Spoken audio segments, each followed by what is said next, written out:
जैसे कि अभी कोविड के संबंधित जितनी भी भ्रांतियां फैली हैं, उसमें से सबसे प्रमुख भ्रांतियां ये हैं कि रिपोर्ट्स जो होती हैं मैनिपुलेट कर दी जाती है, जबकि ये पूरी तरह निराधार है और एक गलत है। रिपोर्ट पेशेंट के सैंपलिंग से लेकर के रिपोर्ट डिस्पैच करने तक की जो भी प्रक्रिया है वो पूर्णतः कंप्यूटरीकृत है। उसमें जो हमारे टेक्नीशियन या टेक्निकल ऑफिसर की जिम्मेदारी होती है, उनका कार्य इतना ही रहता है कि वो मशीन को सैंपलिंग कराने के बाद उसकी रीडिंग नोट करते हैं। तो जैसे कि ये मशीन है ट्रू नॉट के दो पार्ट होते हैं।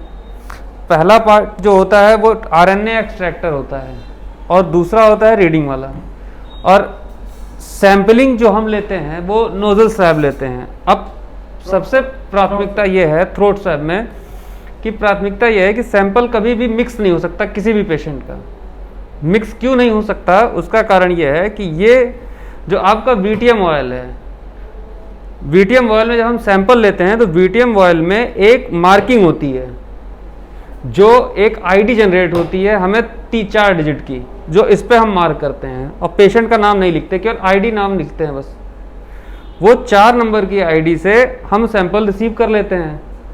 इसके बाद जो हमारा आईसीएमआर का पोर्टल है और जो फॉर्म है, उसके एक पोर्टल से हमें एक सेकेंड आईडी जनरेट होती है। यानी हमारे पास टोटल पेशेंट की आईडी की संख्या 2 हो गई। एक आपके सैंपलिंग की आईडी हो गई जो सैंपल हमारे पास है, और एक टेस्टिंग की आईडी हो गई। सैंपल लेने के पश्चात हम इससे आरएनए सेपरेट करते हैं, जिसकी आप अगर देख सकते होंगे तो यहाँ पे इसकी दोनों आईडी लिखी हैं, एक है सैंपल आईडी और एक है आईसीएमआर आईडी। और जो भी पेशेंट का सैंपल होगा वो कभी भी मिक्स नहीं हो सकता। क्यों? क्योंकि इसकी आईडी और इसकी आईडी सेम होगी।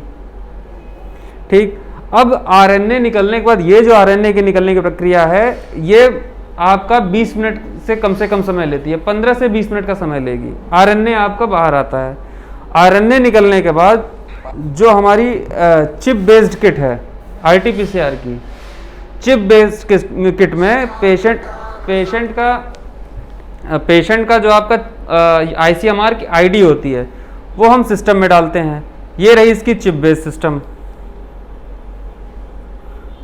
इस चिप बेस्ड सिस्टम में अगर आप ध्यान से देखेंगे तो यहाँ पे एक 4 डिजिट की आईडी यहाँ पे भी लिखी होती है और हम इसको नोट भी करते हैं।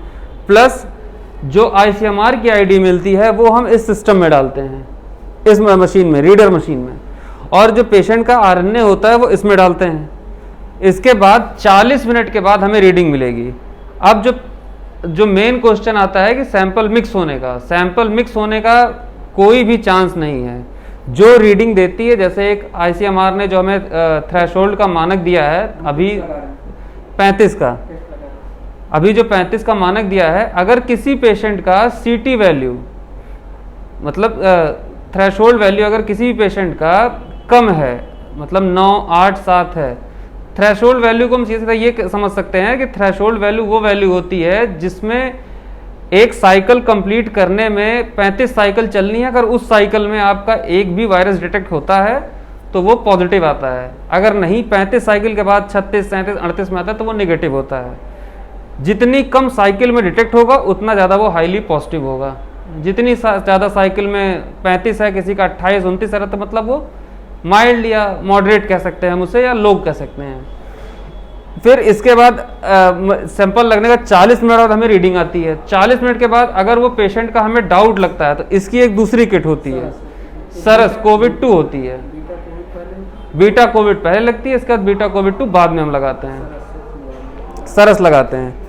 और इसमें जो भी मतलब सैंपलिंग होती है वो सीधा एक खुद का इसका एक नेटवर्क है, हब है, वो डायरेक्ट उनके साइट पे अपलोड हो जाता है। हमें केवल अप्रूव करना रहता है कि क्या ये रीडिंग वास्तव में आई थी या नहीं आई थी। हमें केवल यस और नो करना रहता है, बाकी हम इसमें कोई भी मैनुअल एरर नहीं कर सकते हैं, चाहने के बावजूद भी। तो ये भ्रांतियां पूर्णतः गलत हैं कि हम चाहें तो इसे सही कर सकते हैं, चाहें तो गलत कर, ये पूर्णतः गलत है। इसमें किसी प्रकार का किसी को संदेह करने की आवश्यकता नहीं है कि ये सैंपल में मैनिपुलेट कर सकते हैं, कभी मैनिपुलेट कर सकते हैं। कभी हम मैनिपुलेट नहीं कर सकते हैं सैंपल को, किसी भी प्रकार से मैनिपुलेशन नहीं हो सकता है। क्योंकि पेशेंट की एक बार में 2 से 4 दो आईडी जनरेट होती हैं। दोनों आईडी, एक रिसीविंग आईडी होती है, एक डिटेक्शन आईडी होती है। दोनों आईडी आईसीएमआर के पोर्टल से अटैच होती हैं। जब आप कोई रिपोर्ट देखते होंगे तो रिपोर्ट में कोई भी एक रिपोर्ट देखेंगे, उसमें एक PYJ आईडी लिख के आती है, पोर्टल आईडी होती है, जो मतलब 12 से 15 डिजिट की होती है। वही आईडी से हम यहाँ पे रिपोर्ट लगाते हैं और उसी पेशेंट की रिपोर्ट डायरेक्ट वहाँ चली जाती है।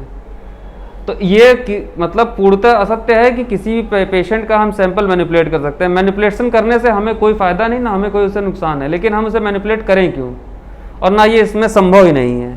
इस मशीन में तो बिल्कुल नहीं संभव है। और अभी तक हाल ही में जितने भी RT-PCR आपके होते हैं, मेडिकल कॉलेजेस में होते हैं, कोबास में होते हैं, उनका भी आउटपुट बहुत अच्छा है। वहाँ पे सैंपलिंग करने का सबसे अच्छा तरीका होता है कि जो टेस्टिंग होती है RT-PCR वहाँ कोबास में है, वो एक साथ एक दिन में करीब 2500 सैंपल, 2500 से तो 1500 से 2500 सैंपल पर डे या पर आवर वो निकाल सकता है आराम से। और RT-PCR कभी भी, RT-PCR का कोई भी सैंपल होगा वो ICMR की साइट से अटैच रहता है, क्योंकि जितना भी डेटा है हमारे पास वो सब कुछ अपलोड रहता है। अगर हम इस मशीन में चाहें कुछ भी भर दें, लेकिन वो जो लास्ट रिजल्ट आता है पेशेंट का CT वैल्यू के साथ, वही वो साइट पे अपलोड होगा। उसके उपरांत अगर हम चाहें कि इसमें ये कोई भी चीज़ सुनिश्चित करके हम खुद से डाल दें कि नहीं यही वैल्यू पढ़नी चाहिए या पॉजिटिव कर दें, तो हम खुद से पॉजिटिव दे भी नहीं सकते इसका, क्योंकि सेम आईडी से RNA एक्सट्रैक्टर भी काम करता है, सेम आईडी से वो भी काम करता है, और पेशेंट की सैंपलिंग पे भी आईडी पड़ी रहती है। इसीलिए बगैर आईडी के हम पॉसिबल नहीं है। और मैनुअल टेस्ट, इसमें अगर हम सोचें कि कभी मैनुअल टेस्ट लगा लें तो मैनुअल टेस्ट पॉसिबल नहीं है। अभी तक इसमें जो भी मतलब टेक्निकल चीज़ें हैं उसमें यही है कि विदाउट मतलब सिंगल आईडी से हम जनरेट नहीं कर सकते। इवन दो प्राइवेट में जितने भी हैं उनका भी अटैचमेंट ICMR से है। तो ये तो भ्रांतियां हैं कि RT-PCR में कोई भी रिपोर्ट्स मैनिपुलेट नहीं कर सकता है किसी भी प्रकार से।